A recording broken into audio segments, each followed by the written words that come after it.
ओम महालक्ष्मी नमः। ओम नमः शिवाय। आप सभी का हमारे YouTube चैनल पर हार्दिक स्वागत है। आज आप सुनेंगे मनोरथ पूर्ण करने वाली माता अन्नपूर्णा, माता महालक्ष्मी की कथा, लक्ष्मी चालीसा और आरती। जो भी व्यक्ति आर्थिक परेशानियों से जूझ रहे हों, वैसे व्यक्ति अगर माता लक्ष्मी के शरण में जाकर उनकी पूजा अर्चना और आरती रोजाना करें तो माँ प्रसन्न होकर उसके सभी कष्टों को शीघ्र हर लेती हैं। यदि आप माँ लक्ष्मी की कृपा दृष्टि अपने ऊपर बनाए रखना चाहते हैं तो अपने घर में रोजाना माँ लक्ष्मी की आरती जरूर करें। तो आइए सुनते हैं माता अन्नपूर्णा, माता महालक्ष्मी की बड़ी ही दुर्लभ और पावन कथा। अन्नपूर्णे सदा पूर्णे शंकर प्राण वल्लभे ज्ञान वैराग्य सिद्ध्यर्थम भिक्षाम देहि च पार्वती। माता च पार्वती देवी पिता देवो महेश्वरः बान्धवा शिवभक्ताश्च स्वदेशो भुवनत्रयम्। एक समय की बात है। काशी निवासी धनंजय की पत्नी का नाम सुलक्षणा था। उसे अन्य सब सुख प्राप्त थे, केवल निर्धनता ही उसके दुख का कारण थी। ये दुख उसे हर समय सताता था। एक दिन सुलक्षणा पति से बोली, स्वामी आप कुछ उद्यम करो तो काम चले। इस प्रकार कब तक काम चलेगा? सुलक्षणा की बात धनंजय के मन में बैठ गई और वह उसी दिन विश्वनाथ शंकर जी को प्रसन्न करने के लिए बैठ गया और कहने लगा, हे देवादिदेव विश्वेश्वर, मुझे पूजा पाठ कुछ आता नहीं है, केवल तुम्हारे भरोसे बैठा हूँ। इतनी विनती करके वह 2-3 दिन भूखा प्यासा बैठा रहा। ये देखकर भगवान शंकर ने उसके कान में अन्नपूर्णा अन्नपूर्णा अन्नपूर्णा इस प्रकार 3 बार कहा। ये कौन क्या कह गया? इसी सोच में धनंजय पड़ गया कि मंदिर से आते ब्राह्मणों को देखकर पूछने लगा, पंडित जी अन्नपूर्णा कौन है? ब्राह्मणों ने कहा, तू अन्न छोड़ बैठा है सो तुझे अन्न की ही बात सूझती है। जा घर जाकर अन्न ग्रहण कर। धनंजय घर गया, स्त्री से सारी बात कही। वह बोली, ना चिंता मत करो, स्वयं शंकर जी ने ये मंत्र दिया है, वे स्वयं ही खुलासा करेंगे। आप फिर से जाकर उनकी आराधना करो। धनंजय फिर जैसा का तैसा पूजा में बैठ गया। रात्रि में शंकर जी ने आज्ञा दी, कहा तू पूर्व दिशा में चला जा। वह अन्नपूर्णा माँ का नाम जपता जाता और रास्ते में फल खाता, झरनों का पानी पीता जाता। इस प्रकार कितने ही दिनों तक चलता गया। वहाँ उसे चांदी सी चमकती वन की शोभा देखने में आई। सुंदर सरोवर देखने में आया। उसके किनारे कितनी ही अप्सराएं झुंड बनाए बैठी थी। एक कथा कहती थी और सब माँ अन्नपूर्णा इस प्रकार बार बार कहती थी। ये अगहन मास की उजेली रात्रि थी और आज से ही व्रत का आरंभ था। जिस शब्द की खोज करने वह निकला था वह उसे वहां सुनने को मिला। धनंजय ने उनके पास जाकर पूछा, हे देवियों, आप ये क्या करती हो? उन सब ने कहा, हम सब माँ अन्नपूर्णा का व्रत करती हैं। व्रत करने से गई, पूजा क्या होता है? ये किसी ने किया भी है? इसे कब किया जाए? कैसा व्रत है और विधि कैसी है? मुझसे भी कहो। वे कहने लगी, इस व्रत को सब कोई कर सकते हैं। 21 दिन तक के लिए 21 गांठ का सूत लेना चाहिए। 21 दिन यदि ना बने तो 1 दिन उपवास करें। ये भी ना बने तो केवल कथा सुनकर प्रसाद लें। निराहार रहकर कथा कहें। कथा सुनने वाला कोई ना मिले तो पीपल के पत्तों को रख, सुपारी या घृत कुमारी वृक्ष को सामने कर, दीपक को साक्षी कर, सूर्य, गाय, तुलसी या महादेव जी को बिना कथा सुनाए मुख में दाना न डालें। यदि भूल से कुछ पड़ जाए तो 1 दिवस फिर उपवास करें। व्रत के दिन क्रोध ना करें और झूठ ना बोलें। धनंजय बोला, इस व्रत के करने से क्या होगा? वे कहने लगी, इसके करने से अंधों को नेत्र मिले, लूलों को हाथ मिले, निर्धन के घर धन आए, बाझल को संतान मिले, मूर्ख को विद्या आए। जो जिस कामना से व्रत करे माँ उसकी इच्छा पूरी करती है। वह कहने लगा, बहनों, मेरे भी धन नहीं है, विद्या नहीं है, कुछ भी तो नहीं है। मैं तो दुखिया ब्राह्मण हूँ, मुझे इस व्रत का सूत दोगी? हाँ भाई, तेरा कल्याण हो, तुझे सूत देंगी। ले, इस व्रत का मंगल सूत ले। धनंजय ने व्रत किया। व्रत पूरा हुआ। तभी सरोवर में से 21 खंड की सुवर्ण सीढ़ी हीरा मोती जड़ी हुई प्रकट हुई। धनंजय जय अन्नपूर्णा अन्नपूर्णा कहता जाता था। इस प्रकार कितनी ही सीढ़ियां उतर गया तो क्या देखता है कि करोड़ों सूर्य से प्रकाशमान अन्नपूर्णा माता का मंदिर है। उसके सामने सुवर्ण सिंहासन पर माता अन्नपूर्णा विराजमान है। सामने भिक्षा हेतु शंकर भगवान खड़े हैं। देवांगनाएं चंवर डुलाती हैं। कितनी ही हथियार बांधे पहरा देती हैं। धनंजय दौड़कर जगदम्बा के चरणों में गिर गया। देवी उसके मन का क्लेश जान गई। धनंजय कहने लगा, माता, आप तो अंतर्यामिनी हो, आपको अपनी दशा क्या बताऊं? माता बोली, मेरा व्रत किया है, जा संसार तेरा सत्कार करेगा। माता ने धनंजय की जिह्वा पर बीज मंत्र लिख दिया। अब तो उसके रोम रोम में विद्या प्रकट हो गई। इतने में क्या देखता है कि वह काशी विश्वनाथ के मंदिर में खड़ा है। माँ का वरदान ले धनंजय घर आया। सुलक्षणा से सब बात कही। माता जी की कृपा से उसके घर में संपत्ति उमड़ने लगी। छोटा सा घर बहुत बड़ा गिना जाने लगा। जैसे शहद के छत्ते में मक्खियाँ जमा होती हैं, उसी प्रकार अनेक सगे संबंधी आकर उसकी बड़ाई करने लगे। सभी कहने लगे, इतना धन और इतना बड़ा सुंदर घर, संतान नहीं तो इस कमाई का कौन भोग करेगा? सुलक्षणा से संतान नहीं है, इसलिए तुम दूसरा विवाह करो। अनिच्छा होते हुए भी धनंजय को दूसरा विवाह करना पड़ा और सती सुलक्षणा को सौत का दुख उठाना पड़ा। इस प्रकार दिन बीतते गए। फिर अगहन मास आया।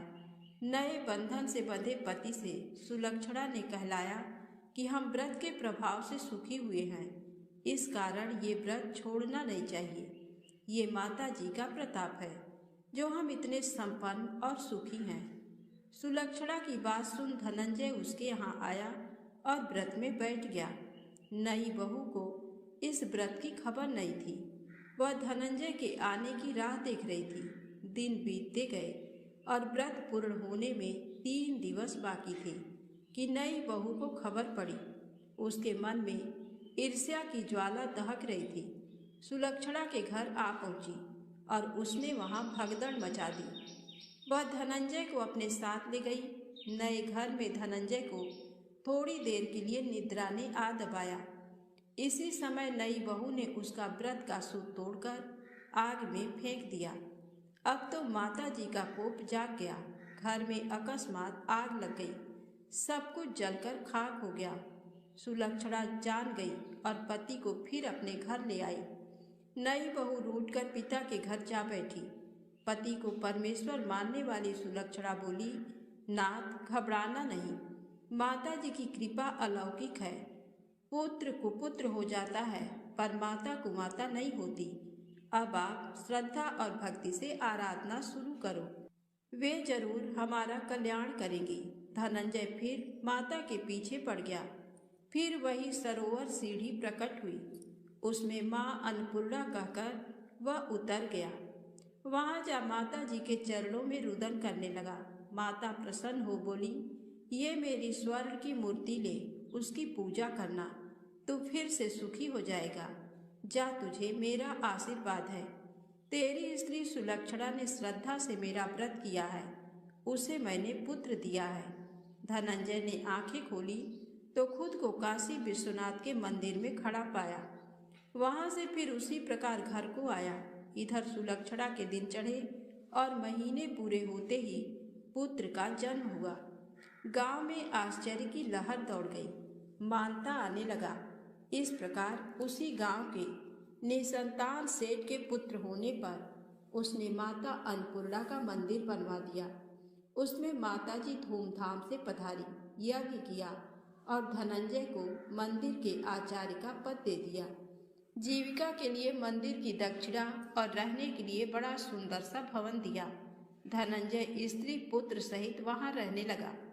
माताजी की चढ़ावे में भरपूर आमदनी होने लगी। उधर नई बहू के पिता के घर डाका पड़ा, सब लुट गया।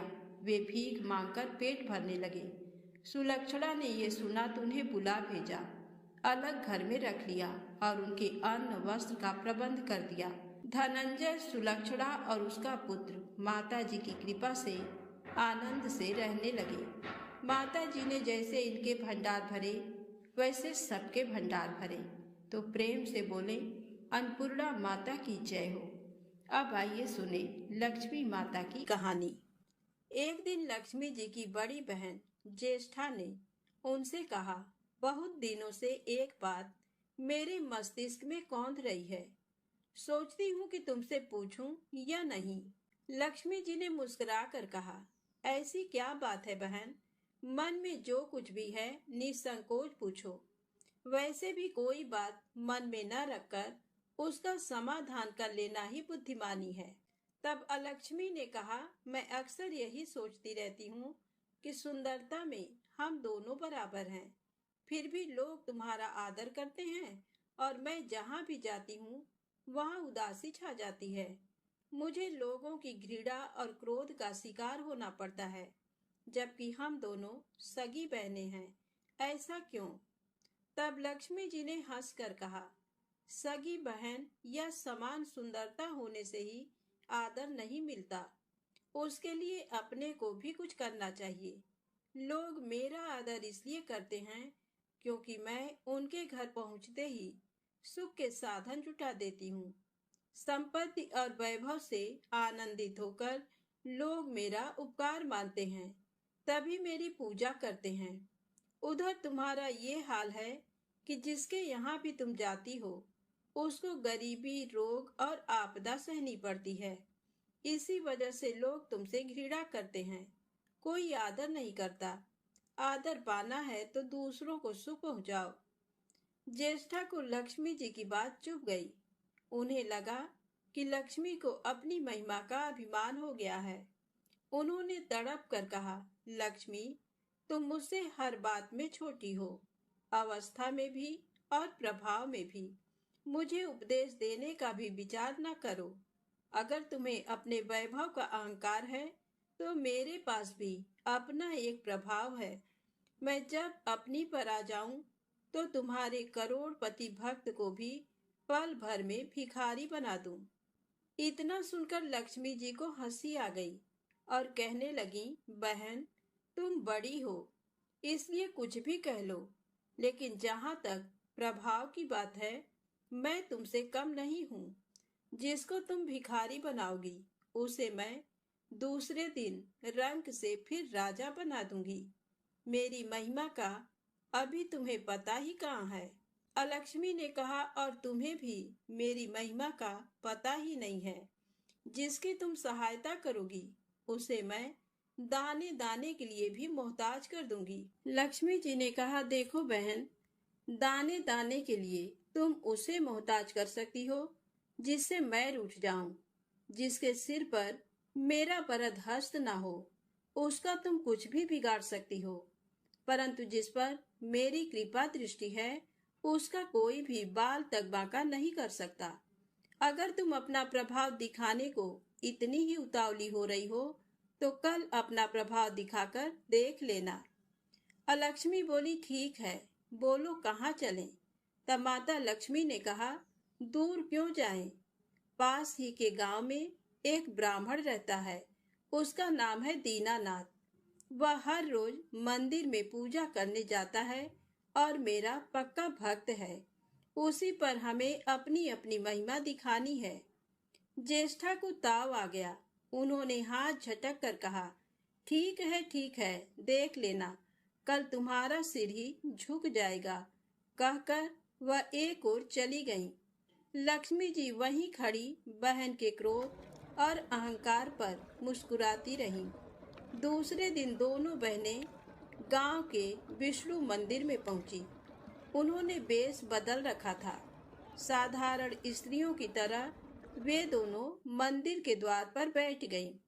लोगों ने देखा तो अवश्य, लेकिन किसी ने उनकी ओर कोई खास ध्यान नहीं दिया। ध्यान देने वाली कोई खास बात थी भी नहीं। वह मंदिर था और वहां हर रोज दीन दुखी आते जाते रहते थे। वहां आने वाले सभी किसी न किसी परेशानी में घिरे रहते थे। फिर भला उन्हें किसी दूसरे की परेशानी से क्या सरोकार हो सकता था। थोड़ी देर बाद वहां दीनू पंडित आया। दोनों बहनों की नजरें उस पर जम गईं। पूजा करके जब वह लौटने लगा तो ज्येष्ठा ने कहा, लक्ष्मी, वह तुम्हारा भक्त आ रहा है। बन पड़े तो कोई सहायता करो। माता लक्ष्मी ने कहा, हाँ करती हूँ। लक्ष्मी जी ने एक पोला बांस दीनू के रास्ते में रख दिया, जिसमें मोहरे भरी हुई थी। ज्येष्ठा ने बांस को छूकर कहा, अब तुम मेरा प्रभाव भी देख लेना।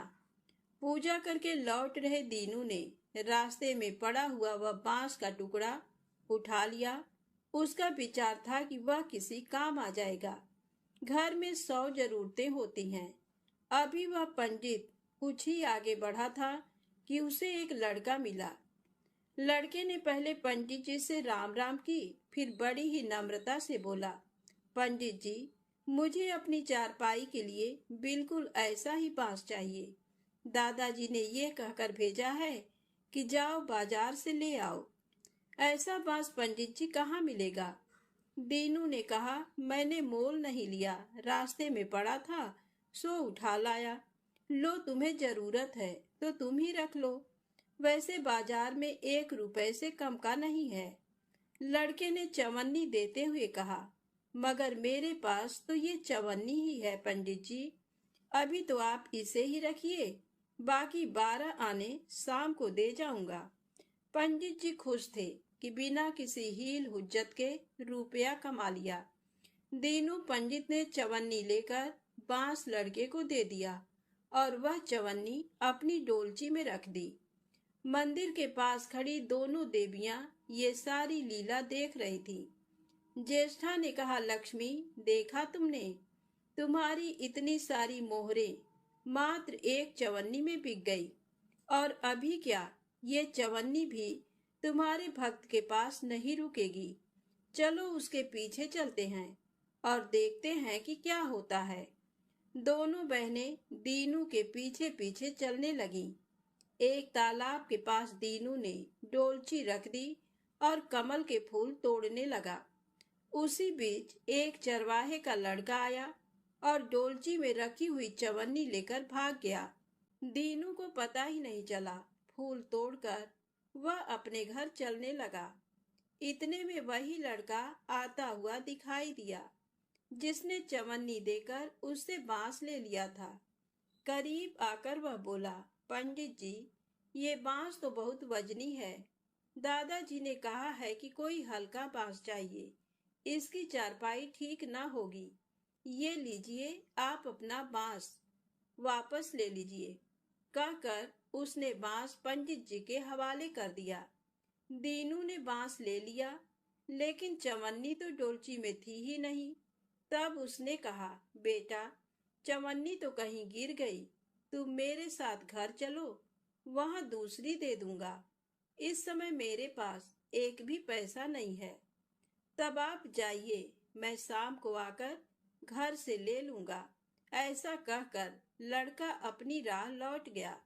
बांस फिर से पंडित जी के ही पास आ गया और लक्ष्मी जी हौले से मुस्कुराईं। उनको इस प्रकार मुस्कुराते देखकर ज्येष्ठा मन ही मन में जल उठी। वह बोली, अभी तो खेल शुरू ही हुआ है, देखती चलो कि मैं इसे कैसे तिगनी का नाच नचाती हूँ। दीनू बेचारा इन सब बातों से बेखबर अपनी ही धुन में आगे बढ़ा चला जा रहा था।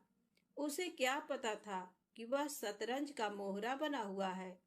वह तो धूप छांव की भांति दोनों बहनों का प्रभाव सहता चुपचाप चला जा रहा था।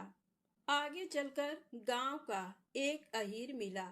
उसने दीनू को चवन्नी वापस करते हुए बताया, पंडित जी, मेरा लड़का आपकी डोलची से ये चवन्नी उठा लाया था। वह बड़ा ही शैतान है। मैं आपकी वही चवन्नी लौटाने आया हूँ। हो सके तो उस शैतान को माफ कर दीजिएगा। दीनू ने आशीर्वाद देकर चवन्नी ले ली और प्रसन्न मन से उस लड़के को पुकारने लगा, जो शाम को घर आकर चवन्नी लेने की बात कहकर लौटा जा रहा था। आवाज सुनकर लड़का लौट आया। अपनी चवन्नी वापस पाकर वह भी प्रसन्न हो गया। दीनू पंडित निश्चिंत मन से घर की ओर बढ़ने लगा। उसके एक हाथ में पूजा की डोलची थी और दूसरे में वही 5 हाथ का लंबा बांस। राह चलते दीनू पंडित सोच रहा था, बांस तो काफी वजनी है। वजनी है तो मजबूत भी होगा, क्योंकि ठोस है। इसे दरवाजे के छप्पर में लगा दूंगा। कई साल के लिए बल्ली से छुटकारा मिल जाएगा। ज्येष्ठा को उसके विचार पर क्रोध आ गया। लक्ष्मी जी के प्रभाव से दीनू को लाभ होता देख वह मन ही मन बुरी तरह जली जा रही थी। जब उन्होंने देखा कि पंडित का घर करीब आ गया है, तो कोई उपाय न पाकर उन्होंने दीनू को मारने का विचार किया। उन्होंने कहा, लक्ष्मी, धन संपत्ति तो मैं छीन ही लेती हूँ, अब तुम्हारे भक्त के प्राण भी ले लूंगी। देखो वह किस तरह तड़प तड़प कर मरता है। और वह तुरंत सांप बनकर दीनू की ओर दौड़ पड़ी। लक्ष्मी जी को तनिक भी घबराहट नहीं हुई। वह उसी तरह खड़ी मुस्कुराती रही। सहसा दीनू चौंक पड़ा। एक भयानक सांप फन उठाए उसकी ओर झपट रहा था। प्राण तो सभी को प्रिय होते हैं। उपाय रहते कोई अपने को संकट में नहीं पड़ने देता। दीनू ने पगडंडी वाला रास्ता छोड़ दिया और एक ओर को भागने लगा। लेकिन सांप बनी ज्येष्ठा उसे भला कहाँ छोड़ने वाली थी। वह तो उस गरीब के प्राणों की प्यासी हो चुकी थी। वह भी दीनू के आगे पीछे दाएं बाएं बराबर दौड़ती ही रही। दीनू घबरा गया। उसने हाथ जोड़कर कहा, नाग देवता, मैंने तुम्हारा कुछ नहीं बिगाड़ा।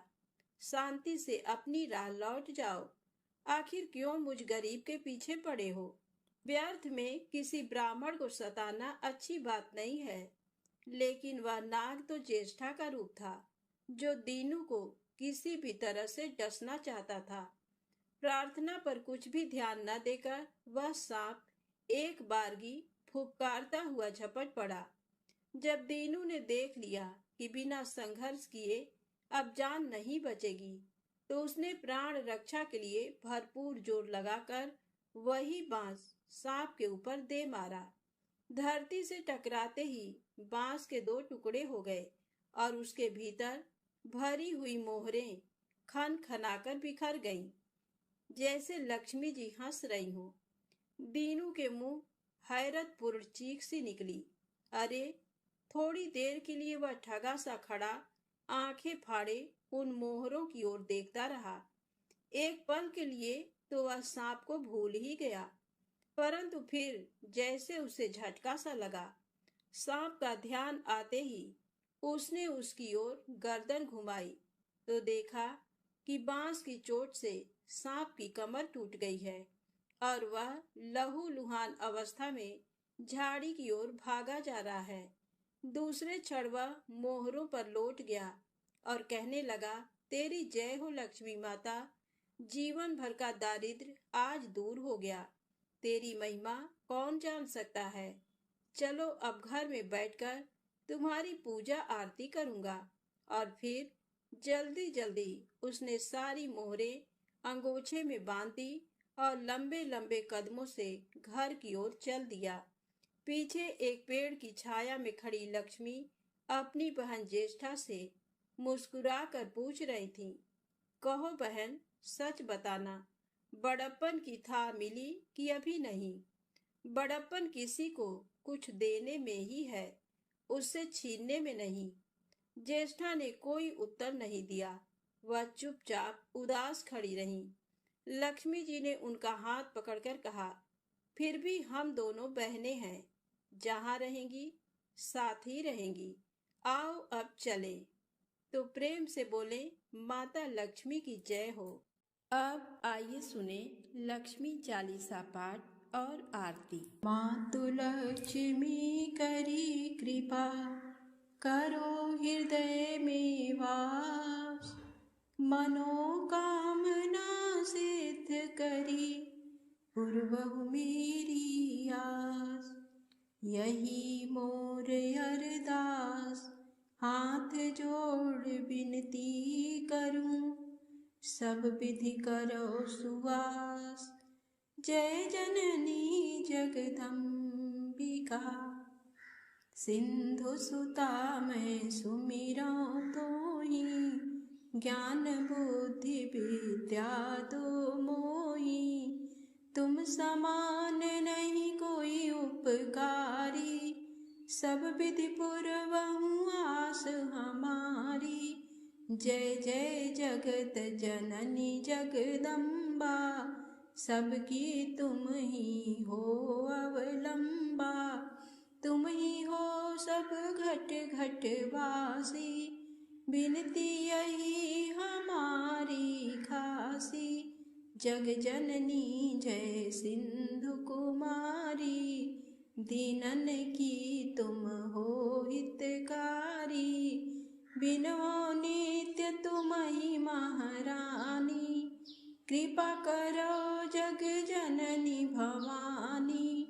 केहि विधिया स्तुति करऊं तिहारी, सुध लीजय अपराध बिसारी।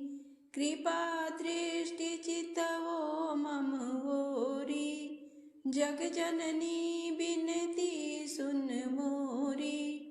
ज्ञान बुद्धि जय सुख की दाता, संकट हरो हमारी माता। चीर सिंधु जब विश्व मथायो, 14 रत्न सिंधु में पायो। 14 रत्न में तुम सुख राशि, सेवा कियो प्रभु बनिदासी। जब जब जन्म जहाँ प्रभु लीना, रूप बदल तह सेवा कीन्हा। स्वयं विष्णु जब नर तनु धारा, लिन्हेउ अवधपुरी अवतारा। तब तुम प्रकट जनकपुर माही, सेवा कियो हृदय पुलकाही। अपनाया तो ही अंतर्यामी, विश्व विदित त्रिभुवन की स्वामी।